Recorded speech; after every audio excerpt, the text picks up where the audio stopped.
أعوذ بالله من الشيطان الرجيم.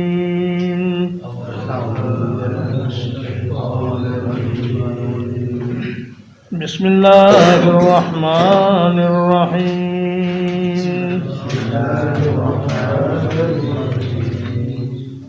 يا أيها الناس اتقوا ربكم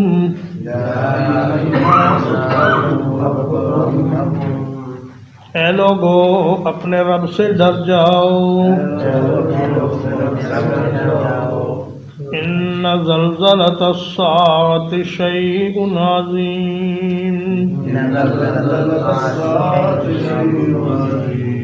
بلا شبہ قیامت کا زلزلہ بہت بڑی چیز ہے.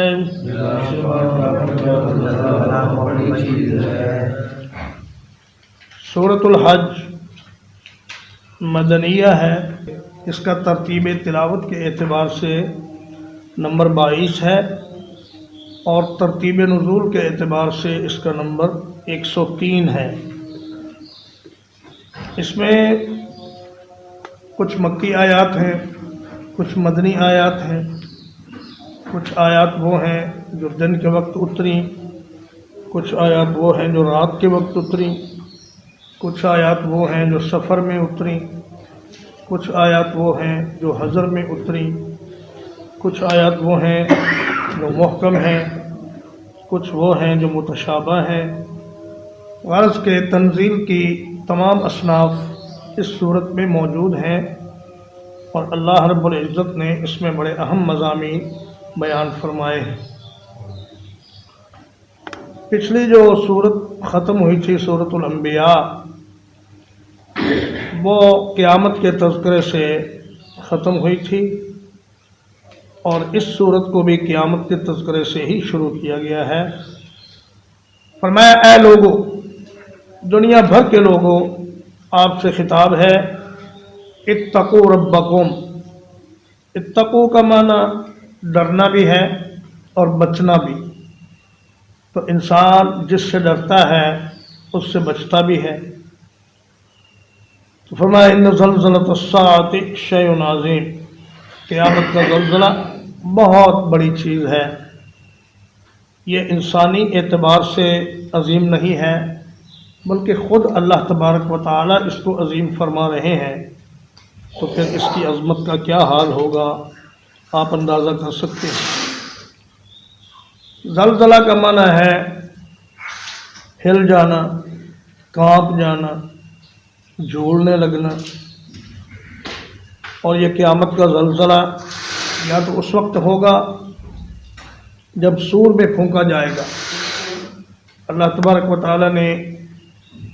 حضرت اسرافیل کو جب سے پیدا کیا ہے، وہ اپنے منہ کے ساتھ ایک سینگ کی شکل کی چیز لگا کر کھڑے ہیں اور نگاہیں باری تعالی کی طرف لگی ہوئی ہیں اور آنکھ جھپکتے نہیں، اس لیے کہ کہیں اس دوران اللہ کا حکم نہ آ جائے اور اس کی تعمیل میں غفلت نہ ہو جائے. تو حدیث پاک میں ہے کہ یہ سور بہت دیر تک پھونکا جاتا رہے گا اور پہلا جو نفخہ ہے اس سے لوگ بے ہوش ہو جائیں گے اور پھر مر جائیں گے اور دوسرے نفخے کے ساتھ ہر کوئی اٹھ کھڑا ہوگا.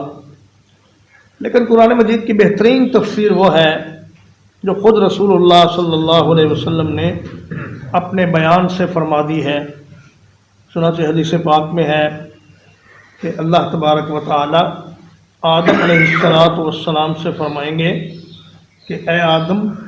اپنے اولاد میں سے جہنم والے لوگ نکالو، الگ کرو. تو وہ کہیں گے یا اللہ کتنے؟ اللہ فرمائے گا کہ 1000 میں سے 999 جہنم کے لیے اور 1 جنت کے لیے. یہ بات سن کر صحابہ کرام بہت پریشان ہوئے اور رونے لگے اور عرض کیا کہ یا رسول اللہ، وہ کون ہوگا ایک آدمی جو ہم میں سے جنت میں جائے گا؟ تو نبی کریم صلی اللہ علیہ وسلم نے فرمایا کہ پریشان ہونے کی ضرورت نہیں. اللہ پاک یاجوج ماجوج میں سے اور شیطانوں میں سے 999 اور انسانوں میں سے ایک آدمی کو جہنم میں بھیجے گا۔ اور پھر فرمایا کہ تم لوگ میری امت کے لوگ دوسری امتوں کے مقابلے میں اس طرح ہو جیسے ایک سیاہ بیل کے جسم پر تھوڑے سے سفید بال ہوتے ہیں، اتنی تمہاری کم تعداد ہے۔ لیکن ساتھ ہی فرمایا کہ میں تمہیں خوشخبری دیتا ہوں کہ تم لوگ جنت کے 1/3 تعداد میں ہوگے۔ تو صحابہ کرام نے نعرہ تکبیر لگایا اور اللہ کی تعریف بیان کی۔ تو آپ صلی اللہ علیہ وسلم نے فرمایا کہ میں امید کرتا ہوں کہ تم لوگ جنت کا نصف ہوگے، یعنی آدھے تم اور آدھی باقی ساری امتیں۔ تو فرمایا کہ اس دن جب یہ اعلان ہوگا کہ 1000 میں سے 999 جہنمی اور ایک جنتی، تو اس وقت بچہ بوڑھا ہو جائے گا اور حمل والی کا حمل گر جائے گا، اور لوگ اس طرح حیران و پریشان پھرتے ہوں گے کہ جیسے یہ نشے کی حالت میں ہے، لیکن در حقیقت انہوں نے کوئی نشہ نہیں کیا ہوگا، بلکہ اللہ کے عذاب کا خوف اتنا ہوگا کہ ہر آدمی ہوش و حواس گم کر کے پھر رہا ہوگا۔ یوم ترونها تذہل کل مرضعۃ،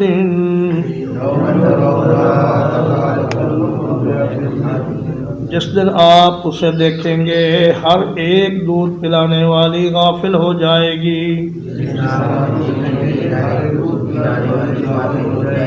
اما ارضعت، اس سے جسے اس نے دودھ پلایا، وتضع کل ذات حمل حملها، اور ہر حمل والی اپنا حمل گرا دے گی، وتری الناس سکارا، اور لوگوں کو آپ نشے کی حالت میں دیکھیں گے، وما ہم بسکارا، حالانکہ وہ نشے کی حالت میں نہیں ہوں گے، ولکن عذاب اللہ شدید، لیکن اللہ کا عذاب بہت سخت ہے۔ یوم ترونہا میں ہا کی ضمیر یا تو اس زلزلے کی طرف لوٹتی ہے یا قیامت کی طرف لوٹتی ہے، یعنی جس دن آپ اس زلزلے کو دیکھیں گے یا قیامت کو دیکھیں گے، اس دن صورتحال یہ ہوگی کہ ہر دودھ پلانے والی اپنے دودھ پیتے بچے کو بھول کر بھاگ اٹھے گی، حالانکہ عورت کو اپنا بچہ سارے جہان سے بلکہ اپنی جان سے بھی زیادہ عزیز ہوتا ہے، لیکن وہ ایسا ہولناک منظر ہوگا کہ وہ اپنے دودھ پیتے بچے کو بھی بھول جائے گی اور اس کو چھوڑ کر جدھر منہ لگا ادھر بھاگ جائے گی، اور ہر حمل والی کا حمل گر جائے گا، حالانکہ اللہ فرماتا ہے ثم جعلناہ نطفۃ فی قرار مکین، اسے ہم نے ایک بڑے محفوظ ٹھکانے پر حمل کو رکھا ہوتا ہے، لیکن اس محفوظ ٹھکانے سے بھی قیامت کے خوف اور دہشت کی وجہ سے وہ حمل ضائع ہوگا۔ تو بعض لوگوں نے کہا جی کہ اس دن تو کوئی حاملہ ہی نہیں ہوگی اور نہ ہی کسی کے پاس دودھ پیتا بچہ ہوگا، تو یہ تو پھر بات ہی ہماری سمجھ سے باہر ہے۔ تو دراصل وہ آیت کا مطلب نہیں سمجھے، آیت کا مقصود یہ ہے کہ اس دن کی ہولناکی اور اس دن کی جو سختی ہے اس کو بیان کیا جائے۔ فرمایا کہ وہ ایسا دن ہوگا کہ اگر کوئی دودھ پلانے والی ہو تو وہ بھی اپنے بچے کو بھول جائے، اور اگر وہ حمل والی ہو تو اپنے حمل کو گرا دے۔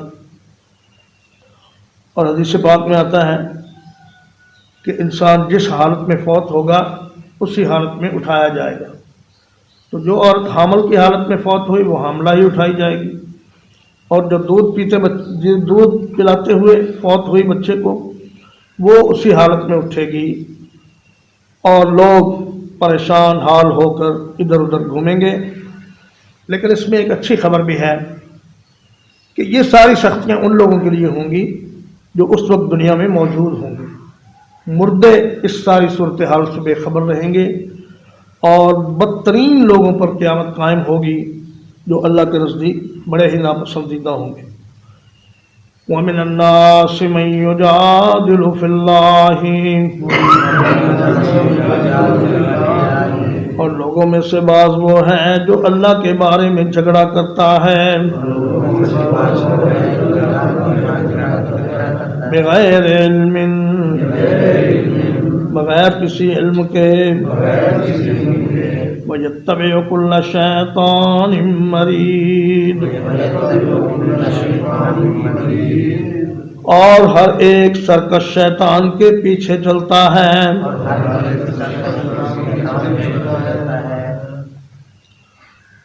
فرمایا کہ کچھ کفار اللہ کے نبی صلی اللہ علیہ وسلم کی خدمت میں حاضر ہوئے اور کہا کہ اے محمد صلی اللہ علیہ وسلم،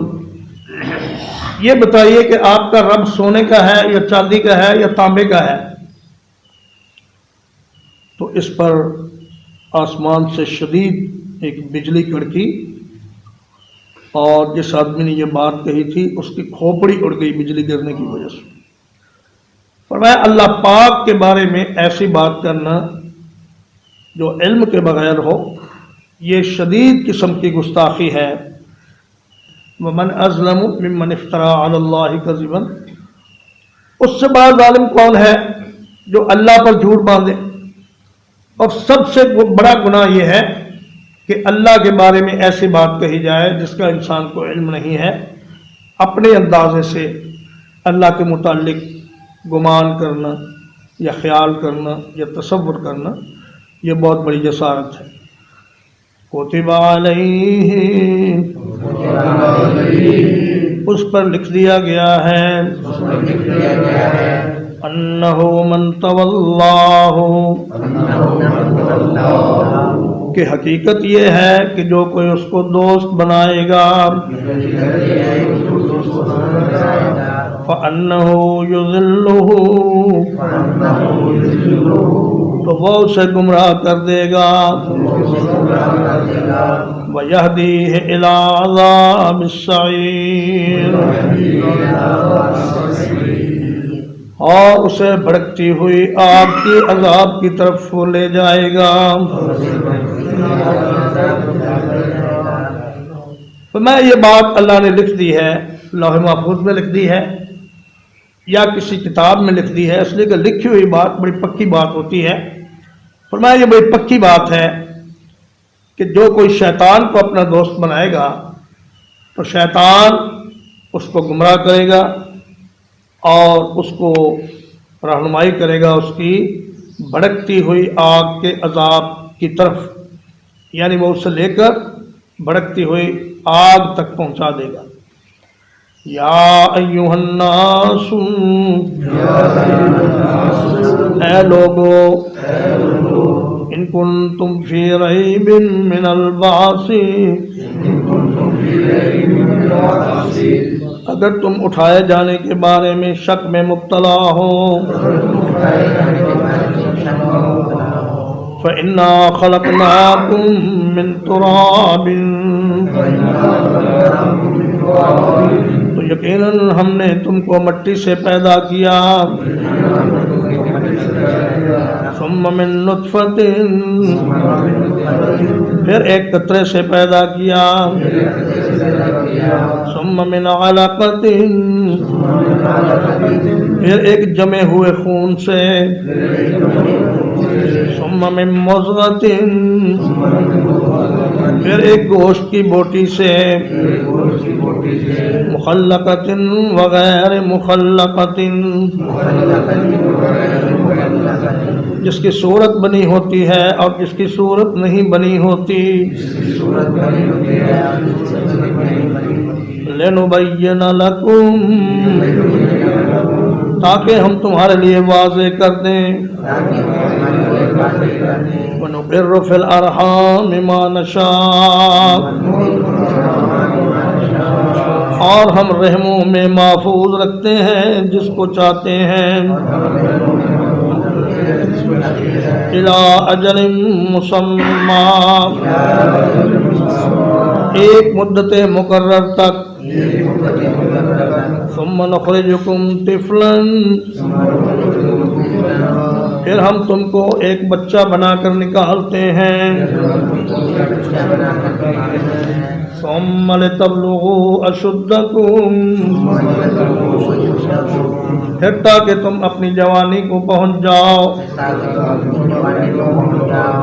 ومنکم من یتوفی،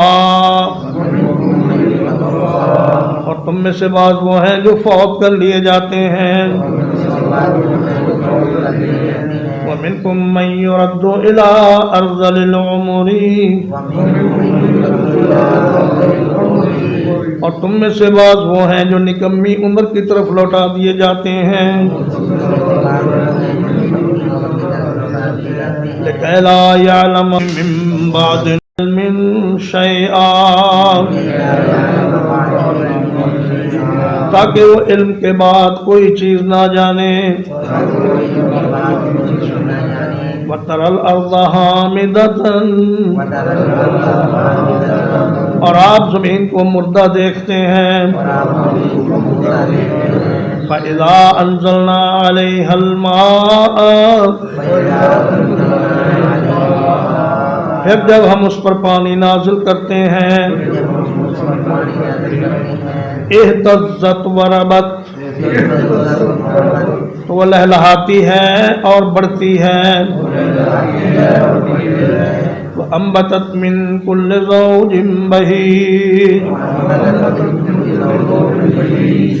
اور ہر قسم کی خوشنما نباتات پیدا کرتی ہے۔ اللہ تعالیٰ نے انسان کی تخلیق کے یہ 8 مراحل بیان کیے ہیں کہ سب سے پہلے تمہارے باپ کو مٹی سے پیدا کیا، پھر اس کے بعد پانی کے ایک لیسدار قطرے سے جس میں لاکھوں جراثیم ہوتے ہیں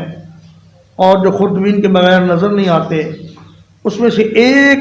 ننھے سے ذرے کو اللہ تعالیٰ ایک خوبصورت انسان بنا دیتا ہے۔ یہ اس کی کاریگری ہے اور اس کے سوا کوئی بھی یہ کام نہیں کر سکتا۔ حضرت شیخ سعدی رحمۃ اللہ علیہ فرماتے ہیں کہ دہد نطفہ را صورت چوں پری، کہ کردست بر آب صورت گری، کہ اللہ پاک ایک قطرے کو پری جیسی شکل عطا فرما دیتے ہیں، اور وہ کیسا کمال کا مصور ہے جو پانی کے اوپر تصویر بنا دیتا ہے۔ کوئی مصور پانی کے اوپر تصویر نہیں بنا سکتا۔ نبی کریم صلی اللہ علیہ وسلم نے فرمایا کہ بچہ 40 دن تک ماں کے پیٹ میں نطفے کی یعنی قطرے کی حالت میں رہتا ہے، 40 دنوں کے بعد وہ ایک جمع ہوا خون بن جاتا ہے، پھر وہ ایک گوشت کی بوٹی کی طرح بن جاتا ہے جس میں کوئی شکل و صورت نہیں ہوتی۔ پھر اللہ پاک ایک فرشتے کو بھیجتا ہے، وہ اس میں روح پھونکتا ہے اور اس کا رزق اور اس کی عمر اور یہ مرد ہے یا عورت اور خوش بخت ہے یا بدبخت، یہ سارا کچھ لکھ دیتا ہے۔ اور پھر اس کے اعضاء بننے شروع ہوتے ہیں، آنکھیں بنتی ہیں، سر بنتا ہے، بازو بنتے ہیں، پاؤں بنتے ہیں، دل بنتا ہے، معدہ بنتا ہے، دماغ بنتا ہے، اور یہ ایک اسی ننھے قطرے سے ساری چیزیں اللہ پاک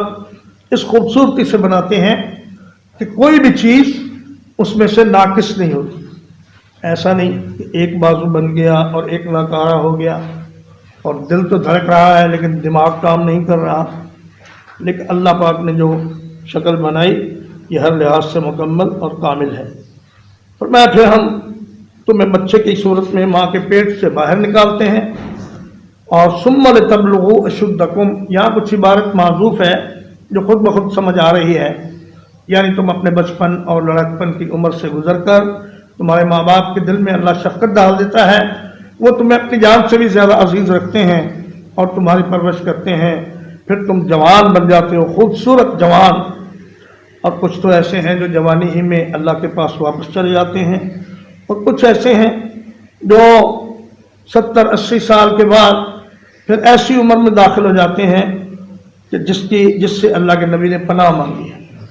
فرمایا کہ یا اللہ میں افضل عمر سے تیری پناہ چاہتا ہوں، اس صورت میں یہ ہوتا ہے اس عمر میں کہ جو اچھا خاصا عالم انسان ہوتا ہے، جو سائنسدان ہوتا ہے، جو پڑھا لکھا دانشور آدمی ہوتا ہے، اس کو سب کچھ بول بھال جاتا ہے اور وہ بچوں کی طرح کمزور حافظے والا ہو جاتا ہے، اور کھانے پینے میں بھی اس کو دشواری ہوتی ہے، پیشاب کرنے میں، قضاء حاجت میں، چلنے میں، اٹھنے میں۔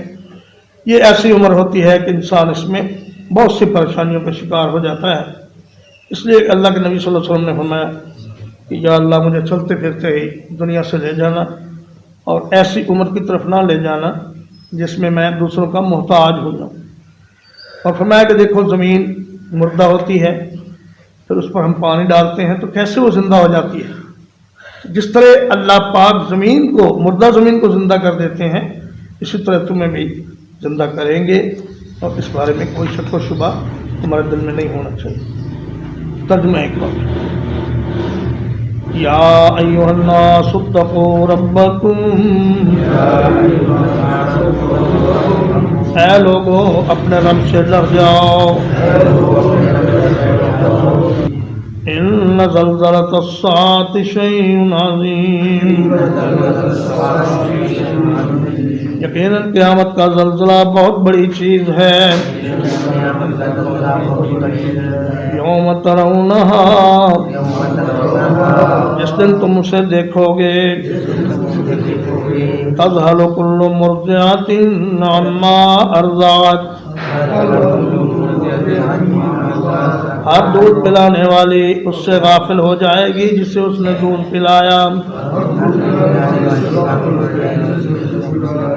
وتضع كل ذات حمل حملها، اور ہر حمل والی اپنا حمل گرا دے گی۔ وترى الناس سکارى، اور آپ لوگوں کو نشے کی حالت میں دیکھیں گے۔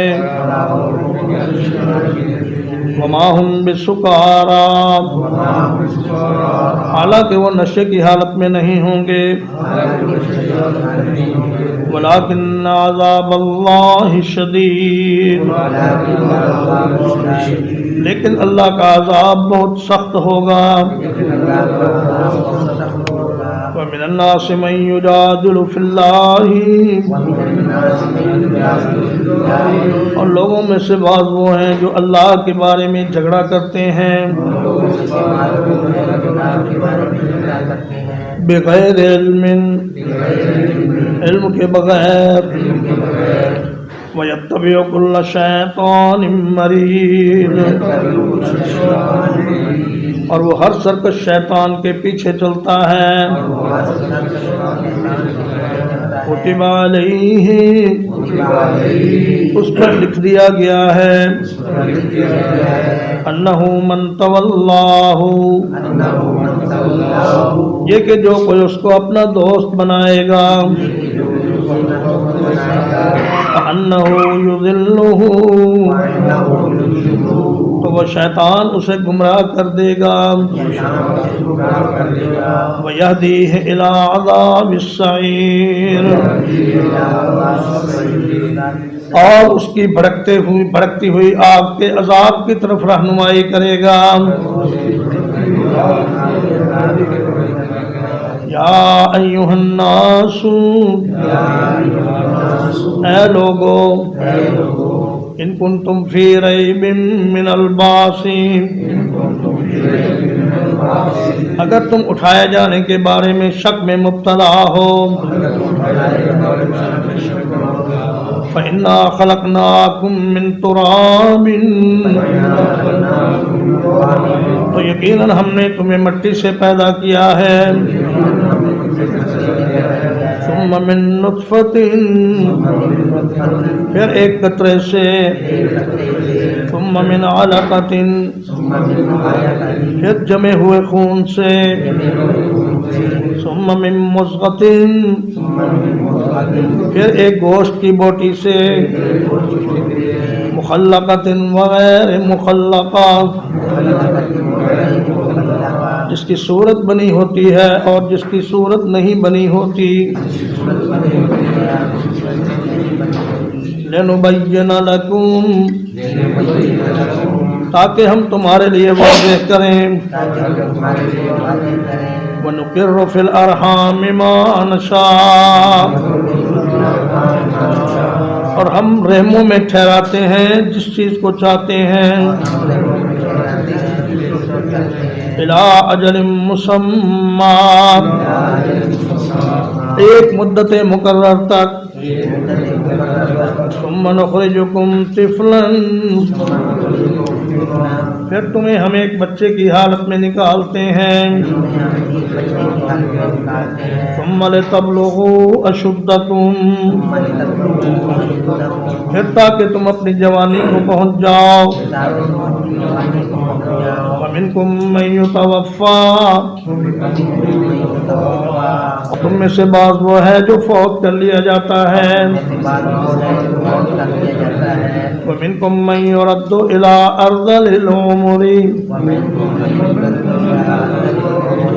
اور تم میں سے بعض وہ ہے جو نکمی عمر کی طرف لوٹا دیا جاتا ہے لِكَيْ لَا يَعْلَمَ مِن بَعْدِ عِلْمٍ شَيْئًا تاکہ وہ کچھ نہ جانے علم کے بعد وَتَرَى الْأَرْضَ هَامِدَةً اور آپ زمین کو مردہ دیکھتے ہیں فَإِذَا أَنزَلْنَا عَلَيْهَا الْمَاءَ پھر جب ہم اس پر پانی نازل کرتے ہیں اہتزت وربت تو وہ لہلہاتی ہے اور بڑھتی ہے وَأَنبَتَتْ مِن كُلِّ زَوْجٍ بَهِيجٍ اور ہر قسم کی خوشنما نباتات اگاتی ہے وصلی اللہ علی نبینا محمد وآلہ وصحبہ اجمعین.